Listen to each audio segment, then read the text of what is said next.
And now, it's 10 a.m.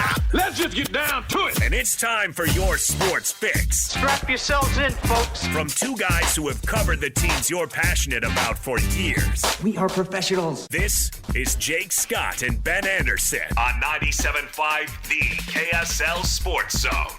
Jake and Ben, happy Monday, 97.5, the KSL Sports Zone. Jake Scott, Ben Anderson, thank you for making us a part of your day, your week, your holiday season. We greatly appreciate it. How are you, Ben? I'm all right, how are you? Not bad. Did you have a Christmassy weekend? No. Not at all? You're the Christmassy guy. No, Fiance's grandfather died and then had sick kids all weekend, so it was not an ideal weekend. No, so sorry for the fiance. Yeah, no fun. No fun. That is no fun. That is for sure. But 97, good life, you know. Yeah, absolutely. Great life, yeah. Sick kids, that's no good and either. That's no good either, no. So no, like running them around this morning as well. The flu? Flu, so we had an Instacare visit yesterday morning. And yeah, so it was just one of those weekends, but I don't have a lot of those. Is the Instacare lobby the worst place on earth? No offense those people who work there or the facility Sunday morning at the Instacare or whatever. But the wait is never short enough. Right. You know? And truthfully, they're just like, yeah, he's sick. Take him home and let him get better. Give him some ibuprofen and some Tylenol and see what happens. And the thing with the flu is you go to the back of the priority line at the Instacare too, which is absolutely understandable. But man, I hate that lobby. And there was absolutely a uniform for all the kids that were there because there were a lot of kids because it's going around right now. And it's sweatpants / Christmas pajamas, Crocs, and whatever blanket they have been wearing for now 4 straight days that's covered in the flu because it's been wrapped around them and saw several children, including my own, looking just like that. Oh, yeah, that's no fun. Anyways, but your weekend? It was fine. Let me ask you this. If I should be... Starting the week off really bad. Should I be embarrassed for a couple of reasons? Okay. So my idea for a Sunday afternoon activity, Ben, was play Risk. Okay. It was my 8-year-old's first time playing Risk, which is a game I dearly love. Yeah. We played with my wife, so there was 3 of us. Okay. I was out first. All right. I lost at Risk to my 8-year-old, which is pretty embarrassing to get drummed out of the game of global domination by an 8-year-old. Child. Now, she and my wife ganged up on me, so Okay. she learned that lesson that you can make treaties, which is great that she would treaty against me, and thus also losing to my 8-year-old. But after I lost, so should I be embarrassed about that? There's a little luck of the draw there. I mean, I'm sure there is a lot of strategy to Risk, but it's a lot of rolling dice. It is. It is. So I lost. And then after the game was over, my wife used me and my behavior as a life lesson. Like for being a good loser. That I wasn't upset. Oh, and you that were I you said, were a good game. I thought you handled it very poorly and your wife was like, "See, don't be like your father." No. But should I be embarrassed for being used as an example when I lose? Is that really Sure. Is that really a positive? Like that look at what a loser your father is. look at this loser. Yeah, he's terrific at it. Still got a smile on his face. Unharmed. Yeah. Unbothered by being a loser. So should I be embarrassed by any of this? It's a double-edged sword. Look at what a terrific loser your father is. There's some value to learning that winning feels good and that accomplishing things, which comes with winning or vice versa, can be a positive in life. Accomplishment is a good thing. Ambition's a good thing, within reason. Yeah. But handling that the dice doesn't always roll your way is also a good thing, I guess. So my wife was like, we teamed up on him too. He could be really mad about that. Yeah. Old Team Yellow made its last stand in the Ural. Well, you tried. And it didn't go very well. You tried. I found that game. The reason I came up with the idea, though, is there's some basic math in it, and she's learning division, and you have to divide by 3 to figure out how many armies you get in there. And there's some geography there, too. It's not a perfect map, but it's a good map. Yeah, that's how I kind of justified it to myself. Yeah. But it was fun, Good. even though I lost. Good. and then was made an example of. But at least it wasn't for the opposite. Look at your loser father. See how your father slammed the table, flipped the game, pouted, has been sitting in bed for 2.5 hours. Don't be that. No, don't be that's that. better. All right. Coming up top of the 11 o'clock hour, Christian Cox is going to be on the show today because, of course, the big news. And, yes, we are literally the last show to get to it. Thanks a lot, timing. Kyle Whittingham steps down, and I use those words intentionally because he used those words intentionally. And Morgan Scalley has been elevated as the head coach or the next head coach of the University of Utah. Ben, I'm curious to your take and reaction, especially since we've had a little time to digest it. I think like everybody, I was a little confused by the steps down and not retired aspect of it. And I don't want to imply that Whit was pushed out, but certainly there was some interesting verbiage, and that immediately after the Athletic was reporting that he would look at other jobs potentially if they became available to him. So I always thought that was interesting. If he wanted to keep coaching, why not just keep coaching at Utah? If that was the desire, unless he wanted to do something like go be a D coordinator in the NFL. I don't know. But I thought that was interesting, like everybody. And then I will tell you, last week, probably like a lot of people, I heard a lot of different things, and the winds were blowing a lot of different directions. We didn't know which way Whit was going to go. At one point, middle of the week, I had heard, like, no, for sure he's coming back. So for that to change by Friday, I don't know. Maybe what I had heard was wrong. Clearly, it didn't end up being true. So I was a little confused on that front as well. And then at the same point, I thought, yeah, it's a good time to go out. You are leaving after a 10-win season. It's a top 15 team. Got a winnable bowl game. You've got a guy who you're prepared to have take over the job in Morgan Scalley, who I think is going to do a fine job. And you're giving him two quarterbacks. You know, not just this next quarterback who's going to start next year in Devin Dampier, but likely the guy who's going to start in 2027 as well in Bird Ficklin, assuming you keep him around or nobody steps up and usurps him. But as far as where the Utah program is and the health of it, including potentially two now private equity deals that could be funding Utah, I think it's a good time to leave. I'm just curious if this was when he wanted to go. I wonder, and I'll certainly react to that in a second. But I'll say this: Utah will miss him. Mm-hmm. He's a great coach, and Utah will miss him because he was really good at his job. That says nothing about how Morgan's going to do or how successful or not or the way Morgan does things. It'll be really interesting to see, but he will be missed. I mean, I think if you talk to longtime NFL or BYU fans, Lavelle Edwards was missed, regardless of how much success Bronco had after Gary Croton. The program missed Lavelle Edwards because he was really great at it. And he was really great at it for a long time. 21 years is an eternity in college football, and Whit was really good at his job. So he 100% will be missed. He wasn't the perfect coach, but he was a really good coach, and he won a lot at a program where it's not a layup to win a lot. I think Utah fans have gotten used to 10-win seasons and all that stuff, and I get it. But it's not a program like... Well, I mean, Penn State, who it's a layup to win 10 games. You should be able to win at Penn State. You know, Utah is not that.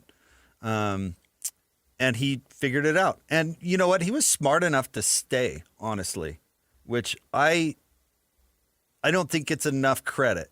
Like his plan and his philosophy and his personality and all of it really worked at Utah. There's no guarantee that would have really worked somewhere else. Mm-hmm. You know? Absolutely. And I think he was smart enough to recognize that and leave a legend, and which is exactly what he's going to do. As far as how the news came down and what's going on behind the scenes, Ben, maybe you've talked to people more close than I have. I haven't really gotten any of the story, and I don't know how buttoned up it is, but I can't wait to read it when somebody writes the book, because there are a million things about this that are very peculiar. Step down. Something specific, yeah. Step down is the first thing I read. Now, yeah. Ben, you know the reputation of Coach Whit as well as I do. He is not a person who is likely to leave money on the table. Uh-huh.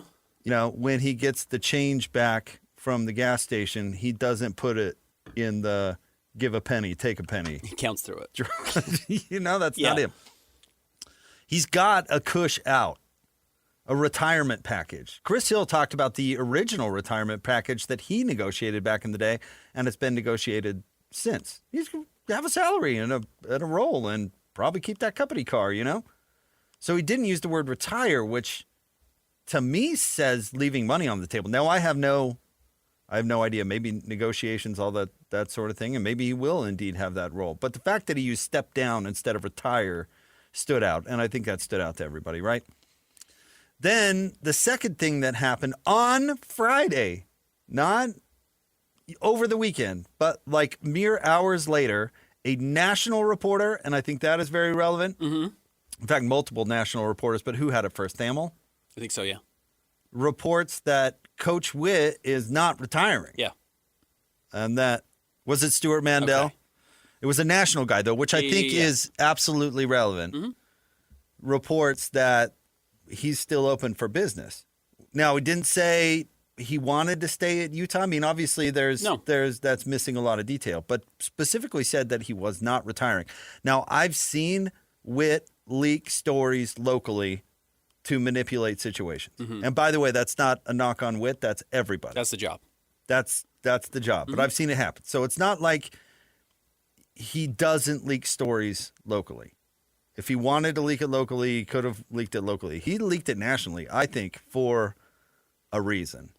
And I don't think he wanted to mess with I don't think he wanted to mess with the thanks Coach Witt, but I also don't think he wanted to put the retirement message out there. He doesn't want anybody to think he's retiring, which is really strange.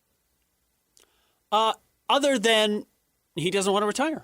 I mean, I think that... But you asked it, so then why isn't he coaching at Utah? And that's the... Yeah, absolutely. That's the whole story. It is. It's the whole story. And maybe that's... Yes, I think it's as simple as he would listen. I think it's that simple. Honestly, do I expect Witt to take another head coaching job? I really don't. No, he'll obviously listen, but why? Why isn't he listening to other jobs while employed at the University of Utah? That is the the question. I'm with you. That was what was strange for me, and that means, was he pushed out? Why now? Who made this decision? Was it Witt? Was it somebody else? I do think that is the huge question, for sure. Yeah. No doubt about it. Regardless, and I'm not trying to bury that, regardless, I don't think it's a bad time for Witt to leave. He's still showing that he has it. If he does find another job that comes for him, and you look at the coaching cycles that come around, and it's going to be crazy this year, it's going to be crazy next year. Someone's going to get fired, it's going to start the dominoes, and Witt's name's going to pop up. And A, that's flattering, and B, maybe there's $10 million on the table for him at a ready-made job. Like, I get why you would not put the retirement label on yourself at that point. At least keep yourself in the coaching climate in the conversation if you want to. So I think that's probably what Witt is doing. And then at the same time, he's leaving Utah in a great spot. He's coming out a winner, and he's coming out with a ranked team. And Morgan Scalley has waited long enough for this to be the spot.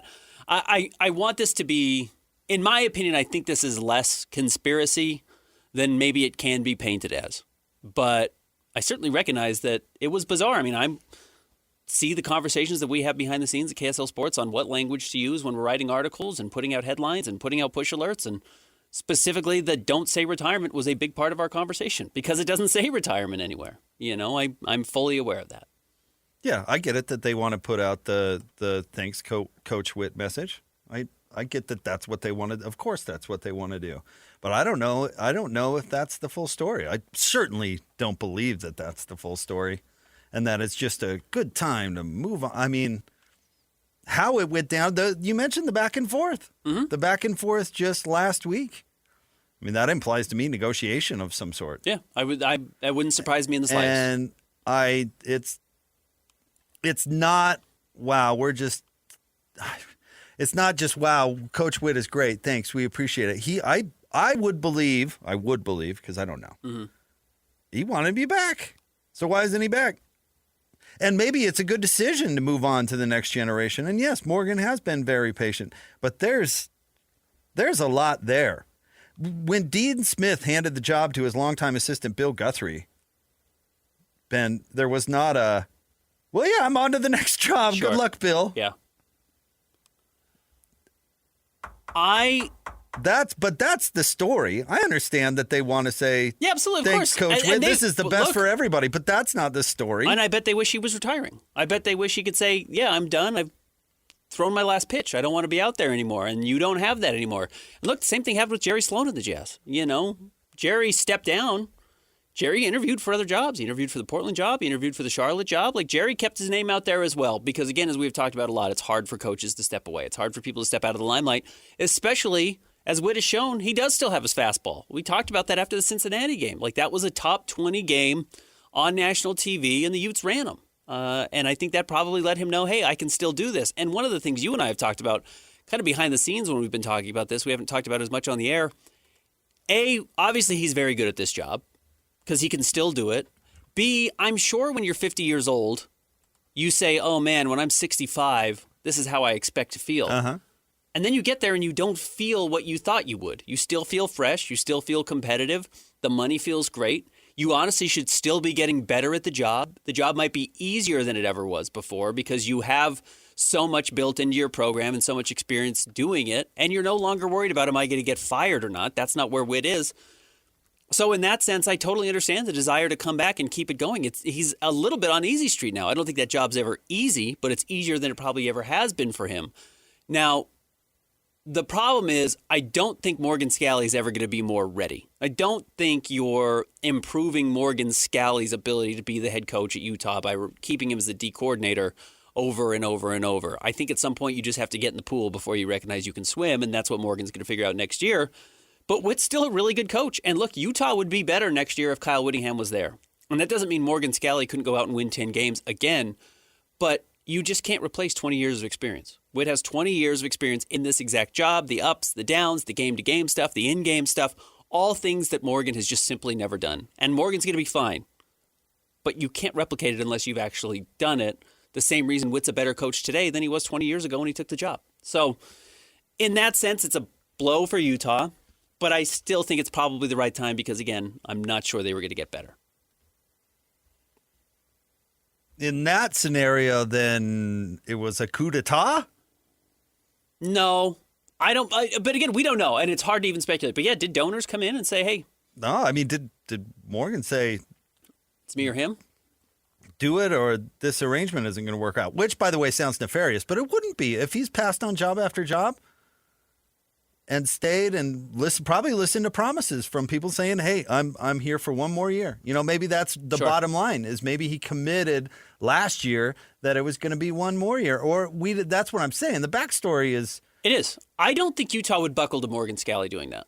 And I don't think Morgan would do that. I don't know Morgan particularly well. A lot of people here know him much better than I do, you included. I mean, there's not a nefarious bone in that guy's body. Yeah, but exactly. Yeah, at the same time, you got to make the right career decision. You do. There's absolutely. not a nefarious part of this situation. He has goals. People have made promises to him. Yeah, he's 46. Right. He wants to get this ball rolling. I totally get it. No, I get all of the motivations from everybody involved. I mean, we've known Morgan wants to do this for a long time and has been waiting for his opportunity. And and if Coach Witt decided, like, hey, I'm not done. I don't feel 65, whatever that feels like. That's a very understandable human thing too. Absolutely. I think it's less nefarious, and I think maybe the simplest answer is here, which is Witt is okay being done, maybe not thrilled to be done. That's why he's not retiring, but also wants to keep his name around. I think it might be that simple. Witt recognizes that this is as good a time as any for him to step away. So he's doing that, but also is recognizing that, hey, if DeBoer goes to Michigan, even though he's talked about not doing that this week, Alabama opens up. I would love to at least have my name mentioned. Coaches get fired all the time. Coaches get fired late in these scrambles. Maybe my name gets brought up, and maybe it is something I am interested in. But as soon as I slap the retirement label on myself, I seem washed. Or maybe people don't consider me. Or maybe people think, oh, he's coming out of retirement. We've seen what that looks like. That's Phillip Rivers with the Colts this weekend. It's a novelty.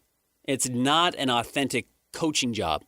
So I wonder if Witt just doesn't want that retired label hanging over him if the right opportunity presents itself. I think it might be that simple. Beware predicting the future. This is why I say it's human of Witt to have that conflict. you ever seen the side-by-side picture of George Blanda and Tom Brady at the same age? I got it right here. Yeah, but that's what you think versus what you feel. It's what the previous generation or whatever. The anecdote always was that Coach Witt watched his dad coach and basically shorten his life because he was a coach and worked and all that stuff and died at 64, and that Witt was not going to live his life necessarily that way, right?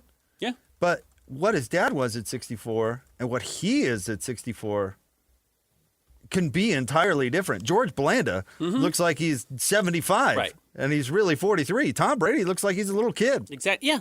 So it's very human. It's very understandable. I don't know how I'm going to feel at 65. Christian, what are you, 22 years old? I can't remember. 25. 25. I'm sure you look at Jake and I as dinosaurs. I promise you, all of a sudden, you're in your early 40s, you're 39 like I am. You feel like, oh man, it must hurt to get out of bed. You feel the same way you did when you were 19. You don't feel that much different. No. Hopefully you have a little more wisdom. In my case, it's not the case. But you hope you expect to feel poorly, and you just don't. You still feel like a young person. I think most people probably do their entire lives. And Witt probably still feels like the 40-year-old who took the job. I'm sure he does. But it is a bizarre week. I think it's the right time for him, or I think it's the right time for the program. Even though Witt would have been fine coming back another year, the program would have been in really good shape had he come back and probably would have competed for a Big 12 title. Can they do that without him? I don't know. That's up to Morgan Scalley now. But obviously, like everybody else, I'm curious to see if he does get these other opportunities. Yeah, they'll miss him. That's why I wanted to start there. They will. Morgan could do a really good job. They'll still miss Kyle Whittingham. Just like Virginia Tech still misses Frank Bieber. And although you could talk about all the coaches that had long runs that eventually met the end by their own choosing or somewhere else or the choosing of someone else. And they're all missed in those programs, I assure you. You know what? I am glad we didn't get to the point with Utah where everyone's just like, oh, man, this guy doesn't know what's going on. Witt has lost. He's lost it all. He doesn't have the ability, and everyone's afraid to tell him it's time to hit the road. That's certainly not the case. Witt is going out very near the top. All right, stay tuned. Top 3 stories of the day at KSLSports.com coming up next. Jake and Ben, 97.5, the KSL Sports Zone. It's time to break down the biggest stories of the day. This is the Top 3 Stories of the Day on KSLSports.com. 97.5, the KSL Sports Zone. Jake and Ben, 97.5, the KSL Sports Zone. Ben and I Depends on which zone you're in. Ben and I were AM or FM. We're talking about Cameron Crowe in the break. Great filmmaker. Not to get top 3 stories started on a downer note, but Rob Reiner, what a absolutely horrible story. But I was listening to a news update this morning and rattling off the movies that he made. God was a hit machine. One of the most underrated directors, weirdly. Yeah. Just banger after banger. His 80s he was probably the best director of the 80s, no question about it. 5 perfect movies in the 80s. Princess Bride, When Harry Met Sally, Misery, Stand By Me. Yeah, you just keep going. Oh, I love Stand By Me. Yeah. Stephen King called that the best adaptation of one of his books, which is really saying something. Spinal Tap. Spinal Tap is in the lexicon. People who've never seen the movie quote it, not knowing that's what they're quoting. That's how important it was. No, he was a true filmmaking genius. Well, that was the first, what do they call it, mockumentary? Right. Or whatever. That's its own genre. Yeah, The Office doesn't exist without that. Yeah. All of these things that are out there that have changed our culture don't exist without Rob Reiner. No question about it. So bad. That's sad news. Yeah, we were talking about Cameron Crowe during the break. All right, time for the top 3 stories of the day at KSLSports.com. Brought to you by J. Brooks Jewelers. Cherish your love with J. Brooks Jewelers. Explore their expertly crafted engagement rings made from the finest materials. J. Brooks Jewelers. All right, Christian, where do you want to start today? Number 1, it's Flag Day. That's 2 G's there at the Delta Center today. Cooper Flag in town. Ace Bailey, Cooper Flag. Probably in other instances might have been a kind of bigger matchup. The Jazz are coming off of a bit of a surprise win on Friday night over the Memphis Grizzlies. Keyonte George, career high 39 points, and was truly just incredible in the game. I thought he was fabulous. But I just not sure Ace Bailey is the story of the Jazz anymore. Like I think a lot of people may have expected him to be. He's been on a little bit of a down streak over his last 4. He's not shooting the ball particularly well. Hasn't shot over 40% in any of his last 4 games. But no, the story recently has just been the continued brilliance of Keyonte George and the fact that he's truly breaking out as like maybe the face of the franchise.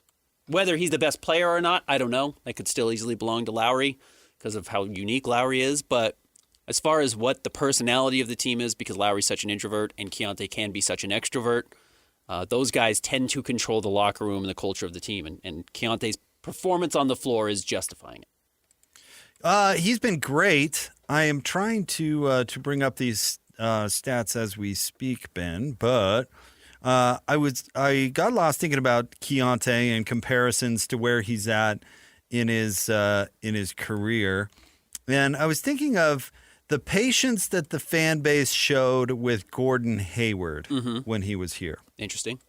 And I actually don't think Gordon Hayward's development is the norm, where he was just a steady, if you look at the arc, Ben, steady, right? Straight line. Topped out in what would have been his, 7th year, 6th year with the Jazz. Topped out at 21.9 points per game. If you want to get deeper into it, he was really shooting from 3 that year, 30, almost 40%. He was 47% from the field. I mean, really, really good. That's 7 years of development and an incline, Ben. Currently, Keyonte George is at 22.9 points per game, up from 16.8 and then up from 13. Now, if you want to look at it in a sense of comparing to Gordon Hayward, his early years, he wasn't really playing where Keyonte George was. Uh-huh.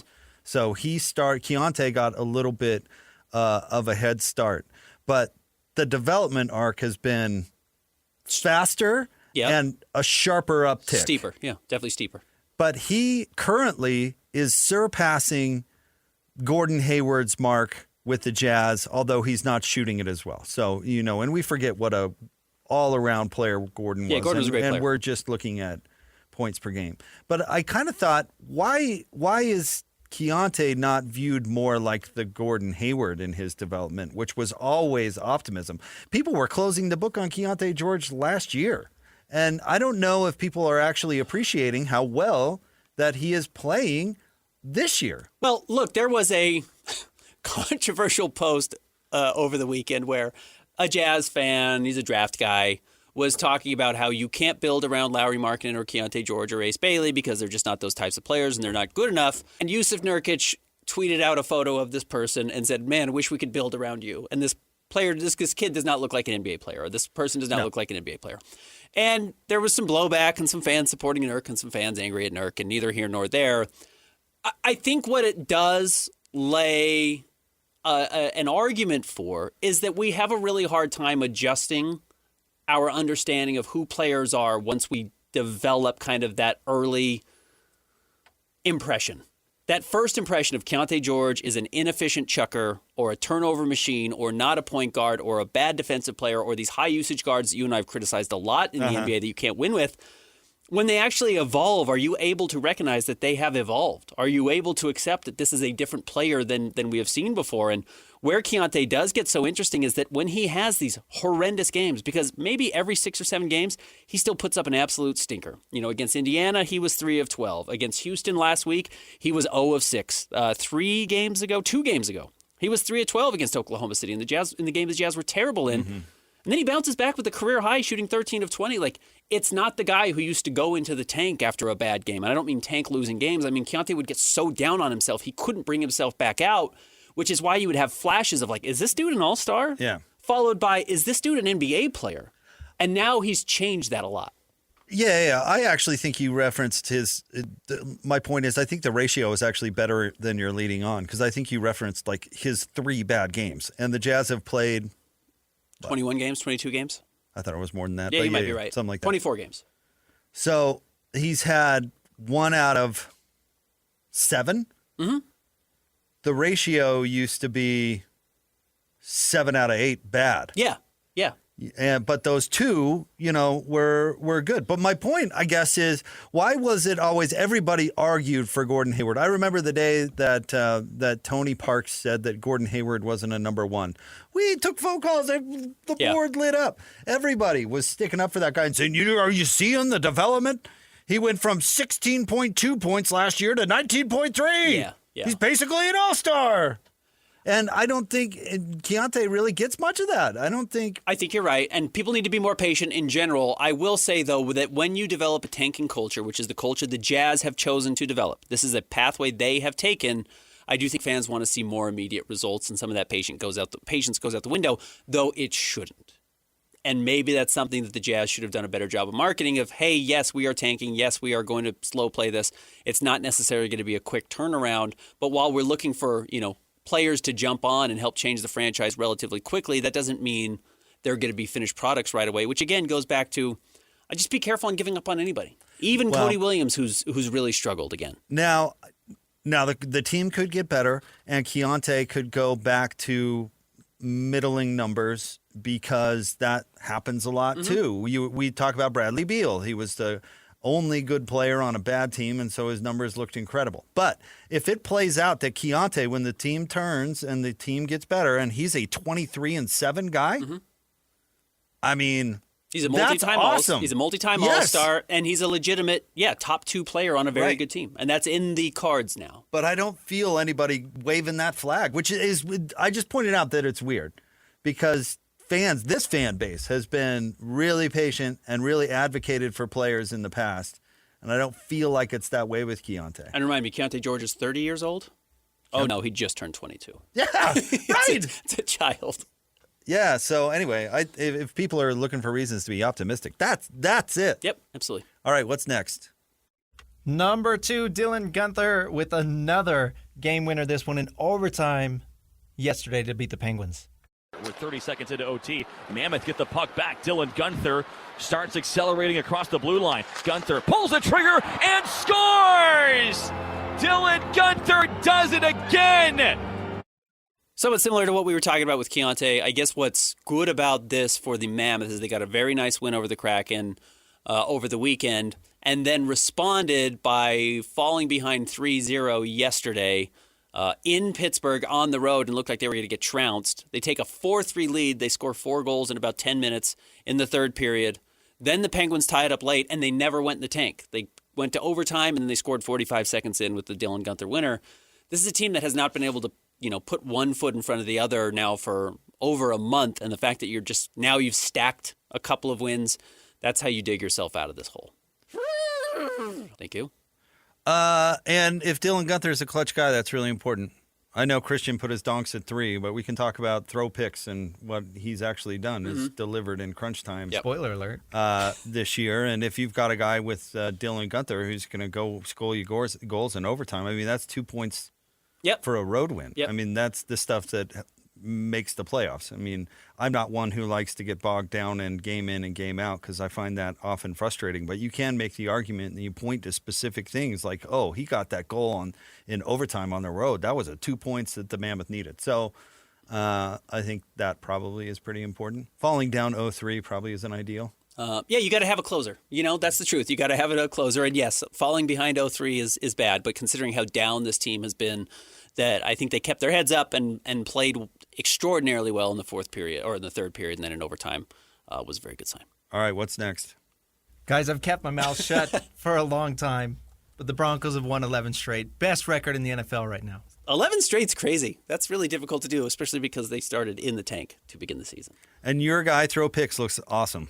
He looks like throwing touchdowns at practice squad guys. He looks like he's a dude. Can I tell you a recipe I've always liked in the NFL? I like either offensive coaches coaching a team with a defensive culture or defensive coaches coaching a team with an offensive culture. Because I think sometimes head coaches can do damage. And sometimes, like you go work with the offense, Brian Billick. Ray Lewis and the defense are just fine. Mm-hmm. Does that make any sense? Bill Belichick, hey, Tom Brady, you go work with the offense. I'll meddle with the defense. I think often those cross cultures work. So if you're Denver and you have a baller defense, I mean, defense was not their problem when they had Rusty. Christian, you can probably adhere to that. So you hire an offensive guy to come into a defensive culture and you fix the offense a little bit. You don't mess with the defense and all of a sudden you're winning at an elite level. I've always kind of been fascinated with that. Here are the best teams right now in the NFL. Tell me which of these records surprises you the most. Broncos are 12-2. Rams are 11-3.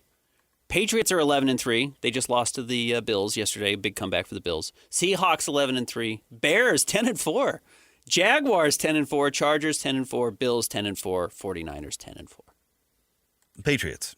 It's I mean, pretty amazing what there the are Patriots several done. candidates, but the Patriots is the answer. I wonder if yesterday is going to be the rug being pulled out from under them because they had all the momentum and seemed like the best team in the NFL, and to go up 21-0 and lose that game to a division rival with that quarterback specifically, I wonder if that's going to deflate them a little bit. I'll be curious how they bounce back. They've not been in many close games this year. Was that a They lost that one. Deflategate joke?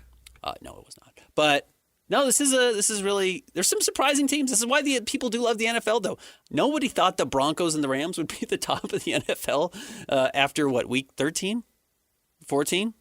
Nobody thought that's who would be here. So the fact that they are is a fun thing for fans. Vrabel, defensive guy, finds a quarterback. Yep. You have a defensive culture, or you have Drake May who can go out there. Don't mess with it. You keep that defensive culture. I think it's a recipe for success. But man, the Seahawks and the Bears also have 10 wins already this season. The Seahawks have 11. Fingernails in the Bears. I mean, that's crazy. But if you look at their schedule, a lot of these surprise teams don't play anybody because the NFL schedules it that way. Also, you can look at differential, which I do think point differential matters a lot in football, which is, how much are you outscoring your opponents by.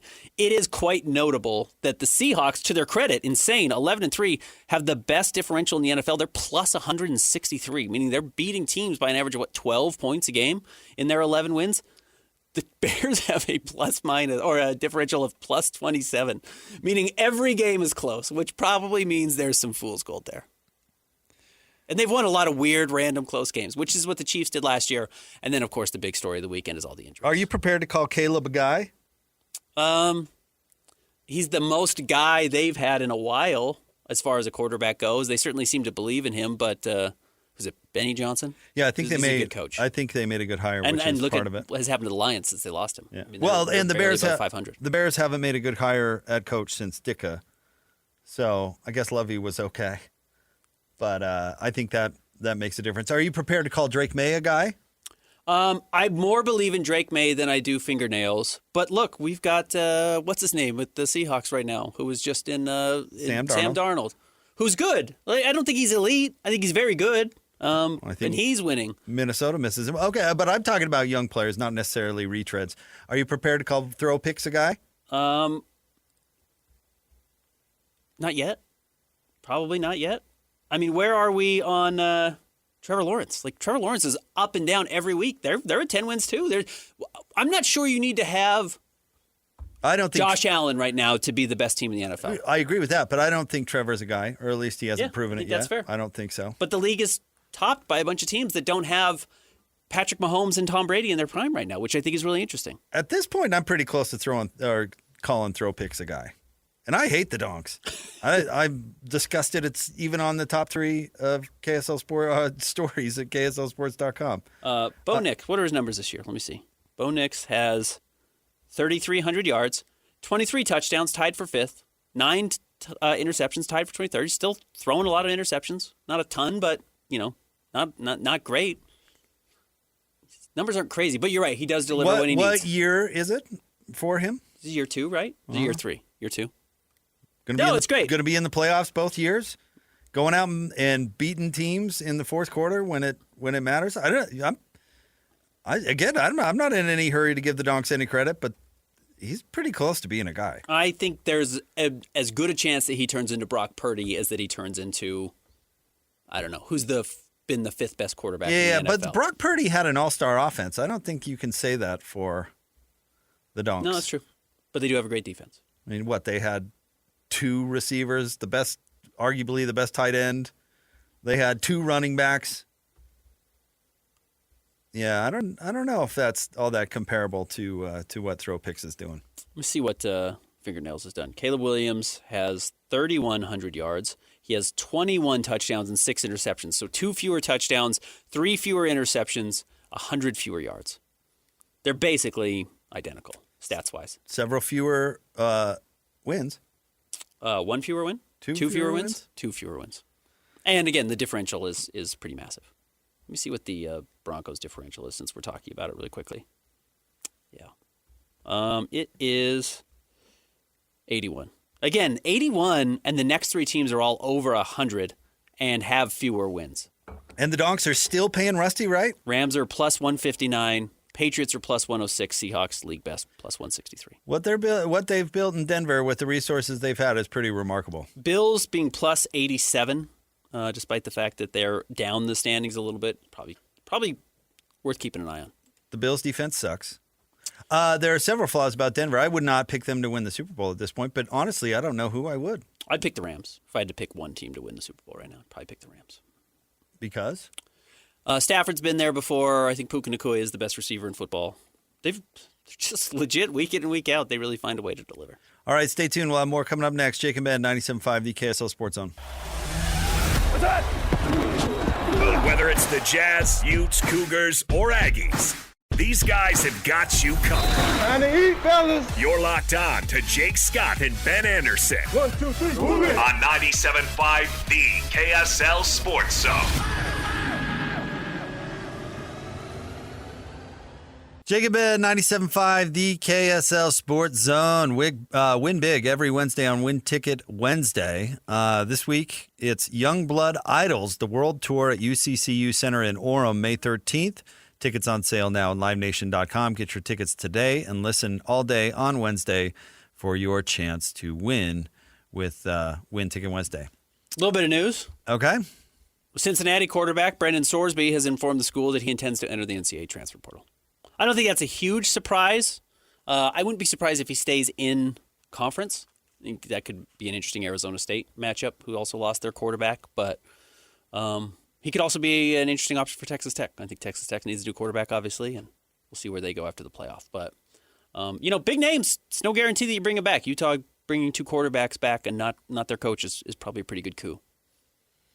If you are starting quarterback at a place like Cincinnati, meaning good but not the best, wouldn't you just automatically put your name in the transfer portal no matter what? If you're a good player, you should probably just put your name in the transfer portal. And I hate that, but if it's all about dollars and cents, it makes sense to put your name in the transfer portal, especially if you're a quarterback. Well, not necessarily all about dollars and cents, also position to win. I don't know what Cincinnati's bringing back. I have no idea. I would guess they could bring back the whole team, and they're still not going to win the league next year. So maybe he wants to play in the SEC. Maybe he wants to play on a team that has a chance to win the league. It doesn't necessarily always have to do with dollars and cents. No, it doesn't. I'm just saying, why not put your name in the portal regardless? Sure, Cincinnati wouldn't say no if he wanted to come back. Well, and look, you can honestly make the argument, and it can be insincere, but it sounds right, that, hey, I don't think the Big 12 is going to get enough playoff opportunities, but if I go and star in my same role and play well with better players around me at a school like, Indiana, A, I'm in the playoff, B, I might win the Heisman. Yeah. So I think there's a very good argument to do that. Yes, if you're a good quarterback, you should probably throw your name in the portal, and that's exactly what Sorsby's doing. But it's exactly what Sam Levitt's doing. We're going to see more, and a lot of the team's seasons haven't ended yet. Right. So I'm not surprised in anybody puts their name in the transfer portal. I almost think it should be an automatic. If you're a starting level quarterback at Cincinnati who won some games, maybe you could win some games at LSU. Yep. All right, stay tuned. Our friend Christian Cox, very excited to talk to Christian, coming up next, 97.5, the KSL Sports Zone.